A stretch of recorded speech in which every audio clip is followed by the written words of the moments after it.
Well, hello and welcome back to the Lamppost Listener. My name is Daniel. I'm Phil. And this is a podcast where we journey chapter by chapter through C.S. Lewis's Chronicles of Narnia. This is chapter 7 of The Last Battle, mainly about dwarves. Mainly about dwarves and mainly about our special guest that we have. Well, Jordan and Sean, welcome back to the show. Yeah, thanks. Great to be back with you guys. Thanks for letting us back in. We had so much fun last time, but we didn't get to talk a lot about Narnia, so we're going to be able to do that today. We have a chapter today. Oh my goodness. Chapter 7 here, mainly about dwarfs. It is one of the most riveting chapters we've had in a long time, Phil, and it feels like one of those chapters that there's so much we can talk about when it comes to apologetics, when it comes to Lewis's philosophy, and just even the actual fantasy narrative of this book. So if everybody's okay with it, I'm going to just go ahead and read our chapter summary so we can dive in and talk about this chapter. Let's hear it. All right, here is chapter 7. The defenders of Narnia come upon a company of dwarfs being transported by the Calormans. Tyrion and Eustace attack the Calorman guards and free the dwarves. Tyrion reveals Puzzle's lion skin and explains that all of these horrific orders have not truly come from Aslan. To his utter dismay, the dwarves simply don't care. Their leader, Griffle, questions the existence of Aslan and declares that the dwarfs will now be for the dwarfs. Distraught and dejected, the loyal Narnians begin walking back to the tower in Lantern Waste. They are overjoyed when a single dwarf, Poggin, chases after them and proclaims his allegiance to Aslan and Narnia. Over breakfast the next morning, Poggin discloses that Shift is now only a puppet for Ginger the cat and Rishta Tarkhan, who both acknowledge that no divine beings exist. Suddenly, everyone is roused by the smell and sight of something terrible. Well done. You changed that last word there. I was watching as you read it. It was terrifying, and I thought terrible. Maybe I just kind of hit it with that hard syllable there at the end. I don't know. Yeah. It was a good choice. It was a good choice. I also appreciate how he left it as a cliffhanger in the summary. It's not easy to do. It is a cliffhanger, though, in the actual chapter. It is, yep. So, gentlemen, just tell me some of your initial thoughts here with this chapter. My initial thought of this chapter was that it felt like a classic Lewis ice bath, which is something that Sean and I talk about from time to time, where a certain essay will hit us, it will challenge us and reveal to us what's going on in our own hearts or minds or whatever. And this chapter felt like that. I didn't know. I've listened to it a couple times, read it a couple times now, and every time it's like peels of layers of myself are peeling away, and it just feels like an ice bath, because it's like I know it's good for me, but it's uncomfortable, and I want to get out. I want to stop this, but I can explain more of why that is as we get into the chapter. But that's how it hit me. It was very convicting for me. Yeah. I feel like we just keep coming up with great podcast names. if anyone wants to take that one and run with it, Yeah. I'll sell you the domain name, because I just bought it while he was saying a classic Lewis ice bath. Listen, you guys are getting close to the end of the 7th book. You can go ahead and take that one for yourselves for your continuing Lewis. For the next one, the next thing we'll do. And for me, I would say, I was telling Jordan when we were chatting about this before we started recording, but The Last Battle is the only Narnia book that I've only read twice. I read it as a child, and I remember feeling so angry because Lewis took Narnia away from me. Like there's no going back from this. No spoilers, but there's no going back, and I was upset, and I was a kid, and it was terrible. And this is I haven't read it in a long time. Then I read Michael Ward's book Planet Narnia. And after reading that, I went back through as an adult all through. I was 12 when I read that. No. As an adult, I went back and read through all the books again and loved them. And that was, again, the last time I read The Last Battle. So speaking of the ice bath, I just emotionally, this is a heavy chapter. You get a few different things come out that's very, very heavy in it. And like Jordan said, really relatable. but I felt at the end of it pretty sober, even though there's a glimmer of hope with Poggle is his name, Poggin, yeah. the dwarf. But I will just tell you now that Poggle is a character, but he's from Star Wars Episode 2: Attack of the Clones. Yeah, he's the one who makes the clicking sound. Poggle the Lesser. He's one of the Geonosians who gives the gives the plans for the Death Star to Count Dooku. Why do we know this? Oh man. Okay, So that's probably what was on your mind, so Sean. lesser known Star Wars. Here, we want to get into this. Yeah. 'Cause, oh my gosh. I'd chastise him, but that's all I could think about when I read the chapter the first time. Yeah, Phil knew it too. It's like Poggle. That is so funny. But yeah, so there is this. So- There's glimmer of hope with So Poggle. Poggin. I'm going to say Poggle now through the whole thing. It's so all right. Poggin, yeah. And so there's that glimmer of hope there. But yeah, I think I was really sobered by what I read, despite that hope. It's funny you should say that, Sean, because I actually pulled a quote right here for the beginning of this chapter from Walter Hooper. And Walter Hooper writes in his book, Past Watchful Dragons, we already talked about this particular quote, but he says that the last battle is kind of the culmination of everything, and he argued that it was his favorite book and was the most important book in the Narniad. But he actually wrote this, and this is a little bit of a longer quote, but it speaks to this chapter and exactly what you just said, Sean. Walter Hooper says, "If the last battle is reread less often than the other fairy tales, and I don't know that it is, this is probably because the first 11 chapters, which take place in the old familiar Narnia, are so extremely painful to read. Almost everything we have come to love is, bit by bit, taken from us. Our sense of loss is made more excruciating because we are allowed, even encouraged, to believe things will eventually get back to normal. We feel certain that the king, at least, will not be deceived by Shift's trickery, but he is. When Eustace and Jill arrive, we know it will only be a matter of time until all is put right. Yet, despite their willingness to help, there is so little they can do without the help of Aslan. And where, by the way, is he?" Yeah.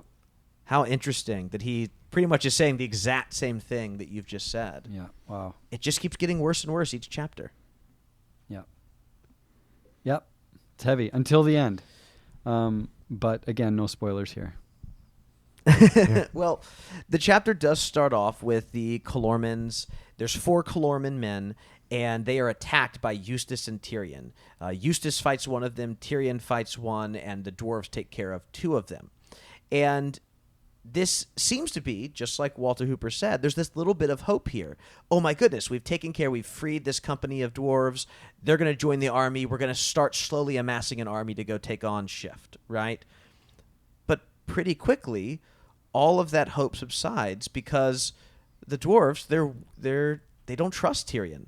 They don't trust his motives. He actually parades Puzzle out in front of them. He says, "Look, you thought this was the lion." And Lewis writes that Puzzle has like the hood is like all knocked back. It's like clumped up all on one shoulder, right? And he's like, "Look, this is what you believed in. Look, I'm showing you the light. You should now come with us." And they're just not convinced at all. Were you surprised by this, Phil, having read it for the first time? I wasn't surprised. I was a little taken aback at how close this felt to the real world Okay. here. And just when Christianity is lumped in with every other religion and someone says, well, all religions are blank, usually something negative, or they feel like they've been misled for one thing. So I had someone who I was having a conversation about where they were with their faith, and they had been a part of a cult, and because of that experience they were really, really wary of anything to do with Christianity. And just seeing the negative effects of something like that, this felt really familiar and really unfortunate. One of the things, before we move on a little bit and talk about the dwarves, I just would love to ask y'all, Sean and Jordan, about Puzzle. Phil and I, in the very last chapter, discussed and debated really the question of how guilty, how culpable is Puzzle here. There's that one line that Lewis gives him where he said, I never said I was clever, right? I didn't know. Do y'all find Puzzle to be guilty here? Do you find him to be mostly innocent? How do you feel about this character's... is he guilty? Yeah, it's funny because as I was reading this chapter, I asked myself that exact question.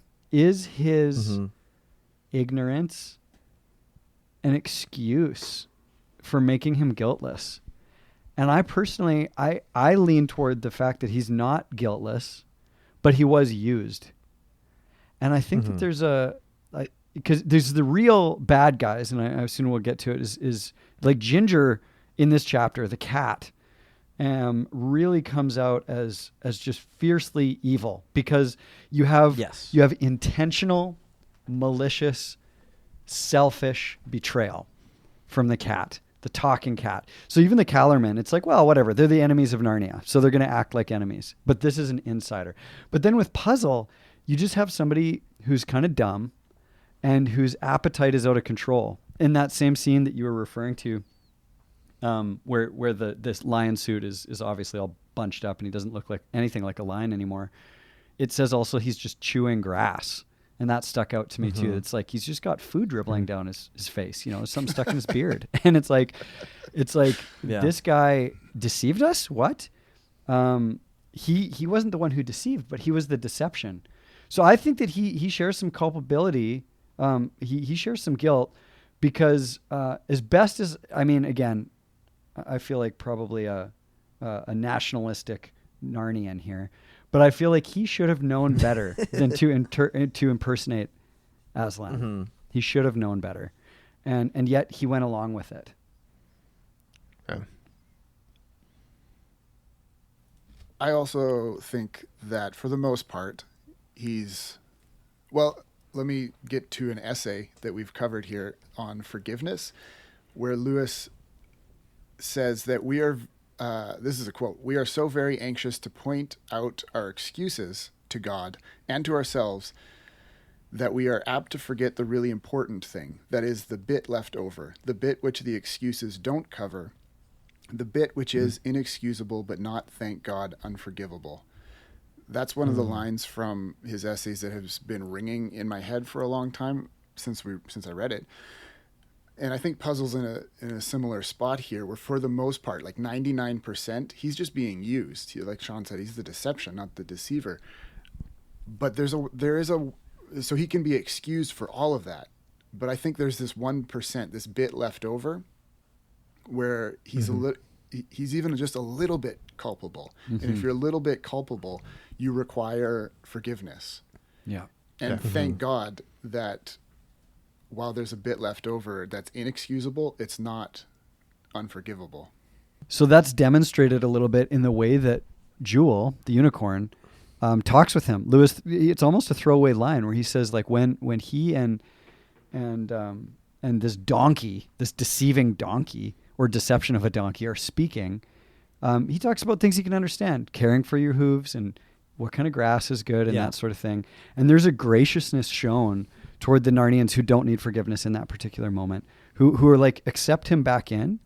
So anyway, I think personally that it asks the question of us now of, is it possible to be a victim and a perpetrator at the same time? And in my opinion, and what I think the story would say is yes. Like he's a victim. He's a victim. Puzzle is a victim, but he's also a perpetrator. And so it's complex. His absolution has to also come with his liberation. That's so well said. And in the last chapter, Phil took more of the side of, you were much more empathetic towards him than I was. I was more on the side of condemning him and saying he's guilty. And then I found myself reading this chapter, and just like you're mentioning, Sean, finding myself to have a lot more empathy for him. There's even, you mentioned some of those lines. There's another line too, as they're leaving the Dwarfs, which we'll get to in just a moment. It even says he's like not even fully sure what just went down. He doesn't fully understand that conversation. Like the nuance and the complexity of the rejection of Aslan has kind of gone over his head. And the way that Lewis, as the narrator, writes that, he has a sense of warmth towards Puzzle. The prose does. And I think that allowed me as a reader to kind of maybe set aside some of my frustration. And again, I'm always trying to put myself in the mind of like, how is a 10-year-old reading this book, right? And I was able to set some of that frustration aside and say, oh man, just like you said, he is both the perpetrator, but he's also a victim. And it's almost like this welcome of like, come along, we want you on our side as well too. And so I do love the way that it's so much of Narnia, what makes it so great to read with younger audiences is the fact that there's very clear delineations between good and evil. And Puzzle's one of those characters that's much more complicated. I think he is clearly on the good side here at this point, but he comes with a lot of baggage. And we don't have a ton of characters that do, which is what makes him so fun, I think, here in the last battle. Moving on, though, to these dwarves. The dwarves are pretty clearly rejecting Aslan here. We hear from Griffel that, we've been taken up. He said, the word he keeps using is like, do you think we're blooming idiots? I believe is the phrase he says. And he's this leader of the dwarves just saying, look, we've been taken in once. We're not going to believe any of this stuff. And also, how do we even know that you're Tyrion? Right? Because they're dressed up like Calormans. And Tyrion here, who has, in many ways, each chapter since first being captured, has kind of gained a little bit more strength back, a little bit more hope, is really just like he face plants here. Tyrion, we see as the King of Narnia, does not have a good response. In fact, his only response is, well, he's not a tame lion. They're like, yeah, we know. And that's why we don't trust you anymore.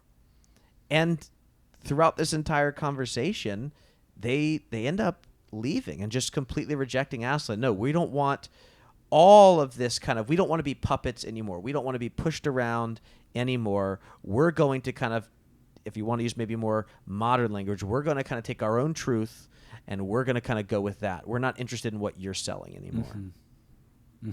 What are we to make of this scene? This is the part that really, this was the ice bath for me. Yeah. Because, well, actually at first, I think the first time I listened to it, again, recently, I went, oh, this is like a little bit of a picture or an illustration maybe of what we see in those pockets right now that are, you've heard maybe the term ex-evangelical or deconstructing Christianity. Sure. And you see with the dwarves maybe a reason why those things happen is because they were sold a Christianity, taught a Christianity that was on some weaker legs, and then it's revealed to them that the lion is actually just a donkey. That the scriptures are actually written by humans and might have some incorrect numbers in them or whatever you want to say.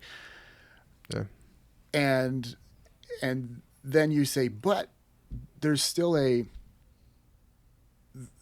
Aslan out there. There's still a God. And they go, nah, I believe that once before, I'm out. Like, I'm not going to be taken in again. Yeah, fooled me once, Exactly. kind of idea. Yeah. And so on my first read through, I saw that and I thought, this is those people. And then when I read it a second time, I recognized myself in the dwarves because I just saw them as, I saw their cynicism and the way they would just doubt everything. And I haven't been deconstructing my faith, but the last little while I've been in this, I don't know how to describe it or talk about it, but I think maybe I'll try and articulate it a little bit, because I think there might be a lot of people who would resonate with it, which is just that I've been told for so long that God has great things for you. And yet, like you're saying in this chapter, it's like things just keep getting worse.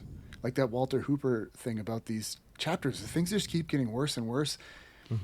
Meanwhile, I'm being told that God has good things for me. But I'm finally at the place of going, okay, well, where is Aslan? Where's he at? Where's God? At what point does he show up and the good things come? Because things just keep getting worse and worse. And so someone shows up and tries to give me a note of hope or tell me about what God's going to do in this next season, or here's how God's, where God's leading you. And I just go, I'm done believing it. I don't want to. I can't muster up the hope to believe in that again. So for me personally, I'm not disbelieving in God and my faith in him. Well, okay, so I believe in him, but the question is, do I believe he's good? Do I actually trust, and am I willing to be that vulnerable to trust that God's good and that God's still here doing something somewhere, even if I don't see him? And so for me, I saw myself in the Dwarfs going, I've been taken in a couple times now. I'm not falling for this again. I'm not going to let my hope get up. Yeah. I was recently asked, I found myself in a room with a group of younger teachers, and while I'm by no means an expert, I've been doing it for about a decade now. I've been teaching younger students, and I was asked kind of just some advice that I had, but this was on the spot. Like, I hadn't prepared anything, so I kind of am trying to rack my brain in this moment as I'm talking to people who are in their first or going into their first year of teaching. And the weird thing that just came out of my head in this moment was I said, what's weird about teaching, and I've been in elementary and middle schools for my career. So, what's really interesting about teaching a 10-year-old or a class full of 10-year-olds is that you'll usually find yourself to be the most cynical person in the room. Right. And I don't like to think of myself as a cynical person, but I am. When I'm surrounded with, 11-year-olds or 12-year-olds or whatever you have, it's true that I'm usually much more cynical than all of them. It's true as well, like when I'm around my own son, right? And so just like you've said, Jordan, I think if I'm honest, this atheism of the dwarves, if we want to call it that, and Joseph Pierce in Further Up and Further In, he makes some connections between this cynicism and atheism.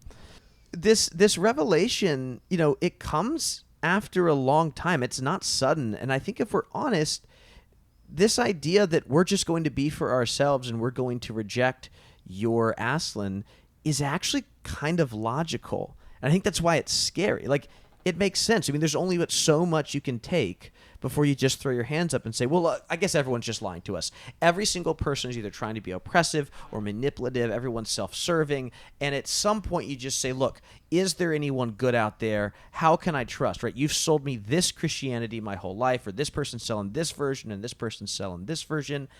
At some point you got to say, look, I just don't buy the God you're selling at all, right?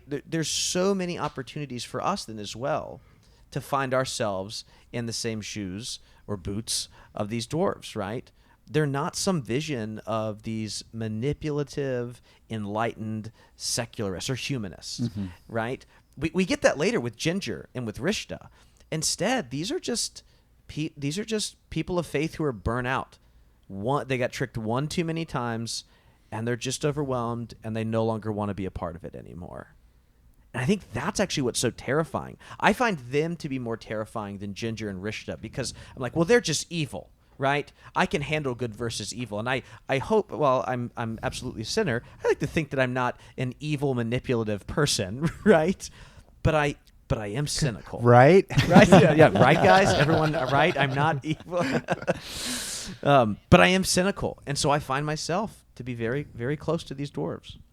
I also think it speaks to the power of stories in general, but especially this kind of story that is this well written, where you can see yourself as different characters at different points.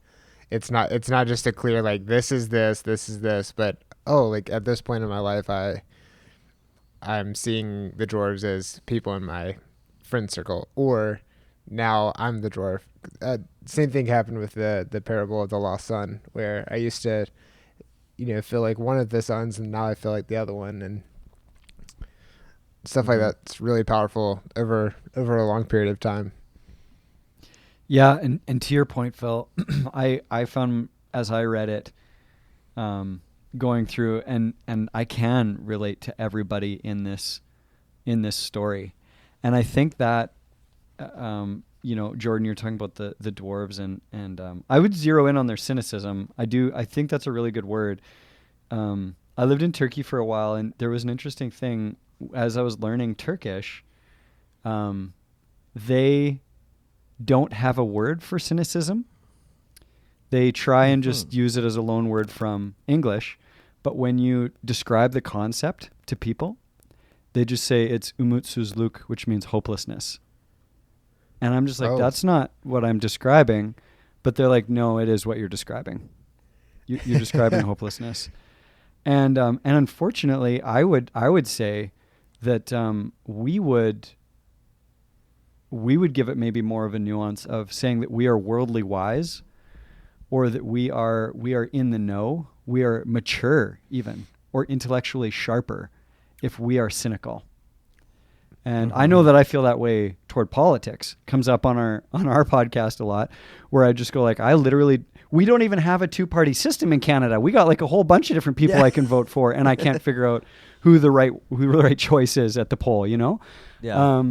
But that cynicism, again, for your listeners who are not people of faith, I think it's very clear. I've heard it said over and over again that this is Lewis talking about his contemporaries who walked away from their faith, and he wrote them into the dwarves. So yeah, we can apply it there. But I also think that the cynicism that we feel toward all authorities, government, police, healthcare, economic structures, media, where we just go like, why would I listen to this news story when I know that all the other news stories have all been biased?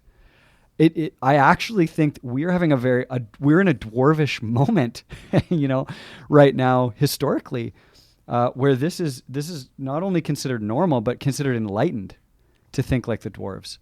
And so the challenging thing for me, the scary moment is, and I would even just read it, is where Eustace and Tyrion they win, and they've got this like the battle rush going on, and then he's like, tomorrow I'll lead you to free all Narnia. 3 cheers for Aslan. And then it says, quote, but the result which followed was simply wretched. There was a feeble attempt from a few dwarves, about 5, which died away all at once. From several others, there were skulky growls. Many said nothing at all. And I just think the scariest moment is when I think the biggest deal there is in my faith for me by far. But any of these institutions where we go like, oh man, here's somebody I think I can actually get behind. Or I have a vision that I think people should get behind, and you're Tyrion in that, and you stand up and you say, guys, let's go in this direction. There's actually there's hope for real change, transformation, freedom to come here, unity to come here, help to come to these people. And you do the 3 cheers for Aslan moment, and the people who you think are going to be on your side are go like, no, we're not going to get fooled again. Yeah. Well, I think that passage is, it is the beginning of a step towards how to undo your cynicism. I think there's a couple of hints in this passage because, so a good friend of mine told me recently that it can be actually, it should be a positive thing if you discover you've been disillusioned. Mm-hmm. The good friend was Sean, and he told me this about 10 minutes before we... I was like, somebody else said that to you. That's great. It should be a good thing that you discover you've been disillusioned, because you realize you can then remove the illusion you've been under. But in that place where there was the illusion, now you need to find the correct vision. And so like for, those who have deconstructed their faith, there might be actually things that you do need to deconstruct, but then the problem is don't stay there. You now have to reconstruct something. Mm-hmm.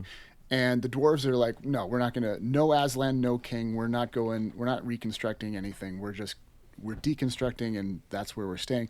But I think the beginning hints of how to get out of cynicism and become hopeful again, and move back towards constructing something and being healthy.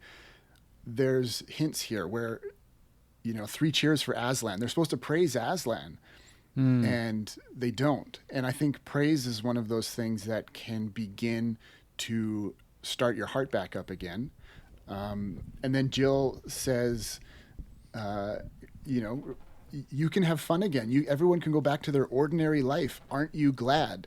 And there's a pause and they don't answer. So I think that's another thing is allowing myself to be glad or thankful, because she says later, you should be thankful for your rescue, for your salvation, and you're not. And so for me, I think just those things, praise, thanksgiving, allowing myself to be glad for just these basic things like salvation, I think are the cornerstone of maybe the touch point where once you deconstruct, deconstruct to that touch point of salvation and then just go from there. Yeah. Yeah. So these dwarves, though, they leave. You know, we're trying to put back the pieces here on the podcast of looking for the hope, but we don't actually find it in the book itself, right? Or at least in the narrative. The dwarves leave, and silently, these defenders of Narnia begin to walk back to Lantern Waste, and they're walking back to this tower. But there's a small little glimmer of hope, because Pagan, excuse me, Pagan Gotcha. arrives, and he explains that he does want to fight for them and fight for Narnia, and he gets a couple cheers and a slap on the back. But I mean, this is one dwarf. That's all it is. The company then does go and they retire to the tower. We know that the two animals, or the talking beasts, they sleep outside. Everybody else sleeps inside. And Pagan actually wakes up, and he gets up very early, and he takes Jill's bow. He gets some breakfast together, and they start making a stew. And I thought what was really interesting about this is, and Lewis gets really into the description about the food they're making, everything that's happening, and all that's going on. And some of that's just Lewis's beautiful prose. He loves to kind of spend a little bit of time laying out that landscape, right? But as you were still mentioning, Jordan, some of the ways that we can combat cynicism, I also wonder if Lewis is trying to tell us a little bit about Pagan's behavior here. About even Paul Ford mentions in his book on Narnia, he says that Pagan's persistent cheerfulness is a direct contrast to the other dwarves' bleak cynicism. And so I wonder if Pagan waking up and going about just kind of the monotonous activities of making breakfast and taking care of others and just doing regular life, quote unquote, is part of maybe and enjoying it, is part of breaking that cynicism. And it reminded me, since we have y'all here, it only makes sense, of that extremely famous line on Living in an Atomic Age, where Lewis says, if we're going to be destroyed by the atomic bomb, let that bomb, when it comes, find us doing those sensible and human things, praying, working, teaching, reading, listening to music, bathing the children, playing tennis, chatting to our friends over a pint and a game of darts, not huddled together like frightened sheep and thinking about bombs. They may break our bodies, but they need not dominate our minds. Yes. And obviously that was a essay that was all over the place right in 2020, right? Spring of 2020, as we were just trying to make sense of the world during COVID. But I do think that truth also relates to kind of the way that Pagan interacts with the world around him here. We see in his cheerfulness his kind of rejection of cynicism by simply just being helpful, by just being normal. And I do wonder if some of that cynicism comes from, and I say this as someone who works in education, but over-intellectualizing so many things, right? And instead, and this is where Lewis especially, he talks about this in that inaugural address in 1954 at Magdalen College at Cambridge, about the fact that we are disconnected from the natural world, that everything we think, all the way from our metaphors to the ways that we just engage with our neighbors, is much more mechanical than it once was. That's when he says that Jane Austen has more in common with, the ancient Greeks than she does with him in 1954. And so I do wonder if that's also a part of it too. I don't think Lewis is giving us the answer for how to not be cynical, but I think he's laying these little kind of just crumbs of bread of, again, I don't know that he has the perfect answer either, but just here are some things to be thoughtful about. Yeah, and again, he's doing what good stories do. He's not telling you, he's showing. He's showing you something. Mm-hmm. So that's, I think, even why the four of us can see something a little bit different, and it'll provoke different thoughts in our minds. because we're kind of tasting it through the story. Because I would say you're right. It's not an answer. When I think about, I've had, immediate family members and employees and coworkers and close friends who have all struggled with like clinical depression. And I know that one of the most important things when you're in that level of kind of darkness, and again, we're talking about the cold of the night just before dawn, the coldest hour, right? And that's when the normal stuff is happening, and that's when the praise is happening, and that's when the acceptance is happening, all those things. So even that, I think like mental health experts would say to us, if you reach that level of actual, not just cynicism, but clinical depression, you have to continue to go through even the motions, even if they're only motions of normal everyday life, to preserve yourself through the coldest hour of the night, right before dawn. Mm-hmm. Well, this chapter continues here. These last few pages, Pagan is as they're eating this meal together, he recounts the conversation that he overhears between Ginger the cat and Rishta Tarkhan.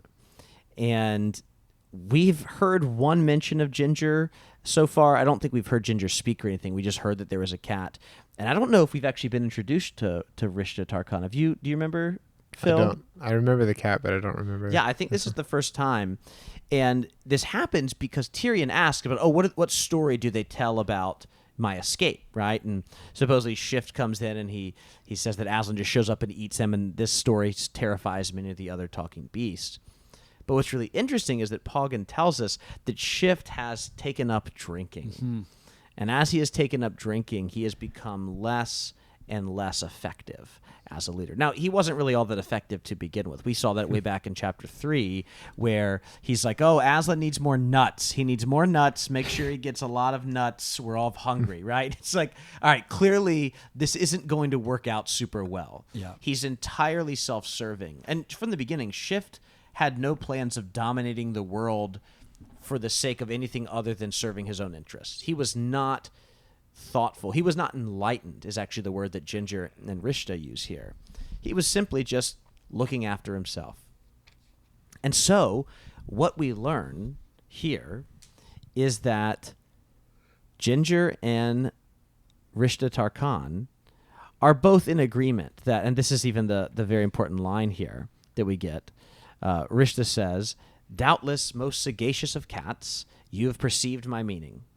"You mean," says Ginger, "that there's no such person as either," meaning Tash or Aslan. And Rishta responds, "All who are enlightened know that." And I think that word enlightened there is very meticulously used by Lewis. I think he knows exactly what he's doing. Yeah, absolutely. I wondered tell me what you think about this, because this just dawned on me like last night as I was preparing. It seems, well, this part I'm pretty sure on. It seems like the abolition of man is running throughout the background of this story. But in that little book that Lewis wrote, he talks about there being a couple different types of people. One he calls, so there's the intellectually stunted, and there's, let me back up a little further. I think he sees people as being a mix of your head, your heart, and your body. That's probably oversimplifying it, but there's these people who are kind of all body, all appetite, really. And they're intellectually stunted because they're not really using their head, and they're not really using their heart either. I wonder, he calls these people trousered apes. And I go, well, that must be Shift, right? Like, he's all appetite. He's not really using his head. He's just going with his gut, and he's not using his heart or his emotions or his morality either. But then there's this other type of person that he talks about in The Abolition of Man, the urban blockhead, who is, they're not going with their body, but they also aren't using their heart. They're emotionally stunted, and they overcompensate with their head and their logic and their reason, and they're the more enlightened people. And I wonder if that's like Ginger. Oh, that's so good, Jordan. And as you say that makes me wonder about even with Puzzle, Because one of the things that I was going to say earlier but didn't was that Puzzle is just because he doesn't have an excuse for being unformed morally, like his affections are out of alignment, and that could have saved him from becoming this victimizing victimizer, a victimizing victim. Anyway, but I wonder if he kind of represents a developed heart that has no head whatsoever and is also not really in his body. Like, I wonder if Lewis is really intentionally putting that into these characters. He's literally in someone else's body. Yeah. I don't know. Oh, that's interesting. Yeah.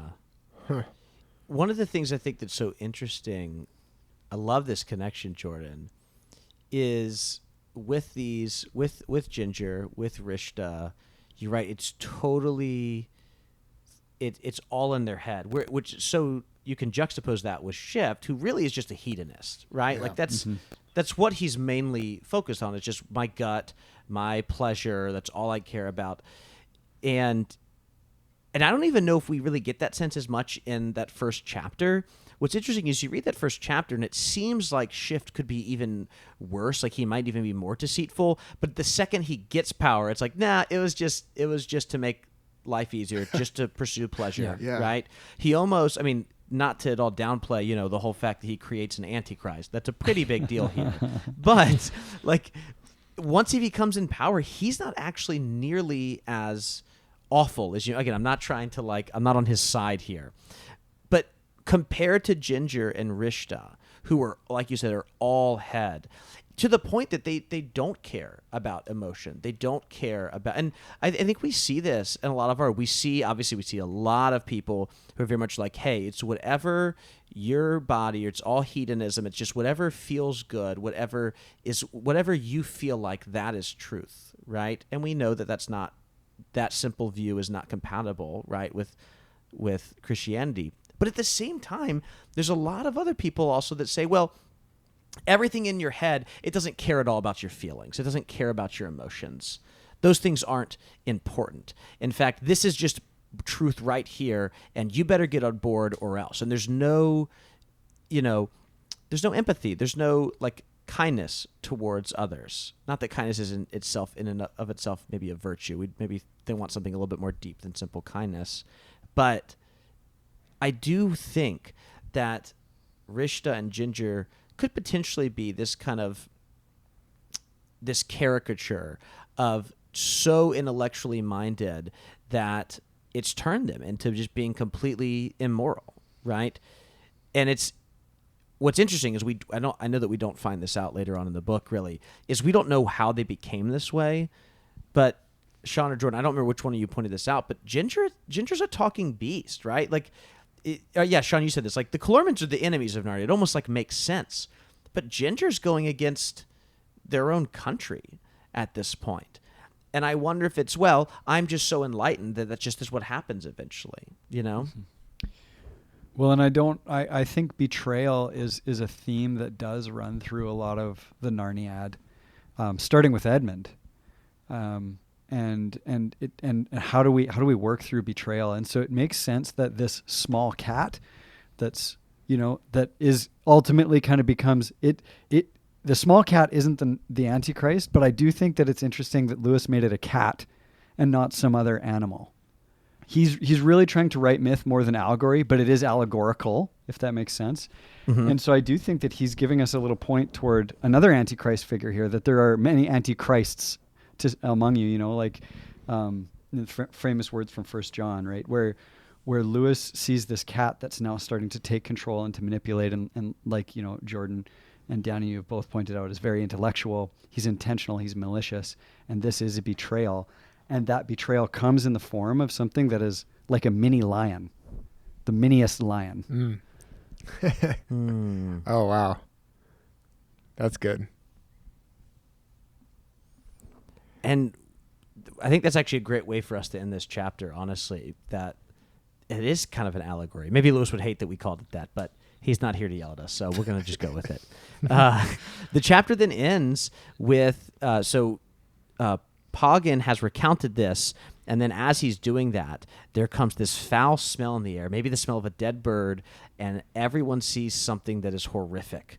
And then the chapter just ends. And this is where I get to turn to you, Phil, and ask you, what do you think they are seeing?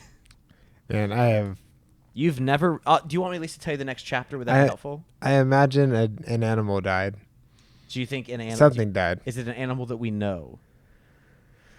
Unfortunately, I think so. Do you want to guess who that could be? Maybe a dinosaur. A dinosaur. Okay. Maybe this is the first time a dinosaur shows up in Narnia.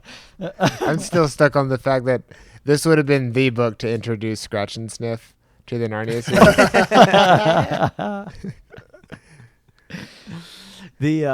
Next chapter is chapter 8, and that's called "What News the Eagle Brought." And in that chapter, Tyrion... Okay, it's not a dinosaur. No dinosaurs here. Pterodactyl? Although, isn't that like a thing though, that like dinosaurs supposedly had feathers? Isn't that like a thing now?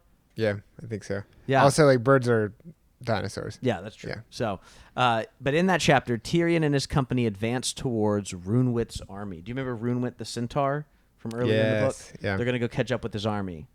But knowing what you know, it probably isn't going to go well. No, we're still kind of in that halfway point. Yes. Well, Sean and Jordan, this has been so much fun to work through this chapter with y'all. Do y'all have any final thoughts before we wrap up together? Final thought would be, I didn't really bring it up, but there's a number of like phrases in this chapter that are good summaries of the gospel and what the gospel does or whatever. Like there's right off the bat there, Tyrion says to the soldiers, when they ask him for a password, he says, "This is my password. The light is dawning. The lie is broken." Yeah. And I'm just like, I like that. Like if that's something that you could get tattooed or crocheted Or set it on your wall. I think you're gonna say get crocheted on your skin. Like take your skin hair, crochet it together. bad time to pause, man. That's right. I was gonna say you could set it as your actual password. Oh, okay. Like Daniel did. That is the password, yeah. Yeah, if you want to log into the Narnia podcast at gmail.com. It's very long. Now you got to change it. That's why we had to get LastPass. I couldn't keep remembering what it was. Yeah. I just want to say thanks, guys. Like, I loved it, and this is, like I said, the least read of my Narnia series here. I've had the same edition since I was about 9 years old when my mom bought this for me one Christmas, and I'm gonna have to go through it again. You inspired me to go through the rest of the novel. Oh, excellent. Yeah, That's don't stop here. Yeah. Just keep going. Further up and further in, right? Yeah. Well, he doesn't know that, but yes, I understand. I suppose. It sounds good to me. Well, Jordan and Sean, we mentioned in the last episode, but lesser known Lewis, people can find you anywhere that they find podcasts. Y'all are going to be starting season 3 pretty soon, correct? Probably by the time this episode's out, I would hope. We've already recorded some, but depends on how fast I am in editing when I can get them out. But hopefully by the time this is up, you can find the beginning of our first season, which is called On Metaphor and Myth. On Metaphor and Myth, season 3. That's going to be a really great season. I'm looking forward to it. All right. Well, one final thank you to both of y'all. This has been so much fun. And for our listeners, as always, this episode is made possible by our patrons over at patreon.com. If you'd like to support the show, you can listen to a bonus episode each month along with other rewards. Special thanks, as always, goes to John Marr, Emily Wakefield, and Ryan Smith for supporting us at our top tiers. If you have any listener feedback, you can email us at thenarniapodcast@gmail.com or send us a voicemail at 406-646-6733. And you can find all of our other previous episodes' links, book information, and information on Jordan and Sean and Lesser Known Lewis at lamppostlistener.com. We'd appreciate a review wherever you listen to this podcast because it helps others find the show and join together on a read-through. Thank you for coming along on this journey, and we'll be back next time with Chapter 8.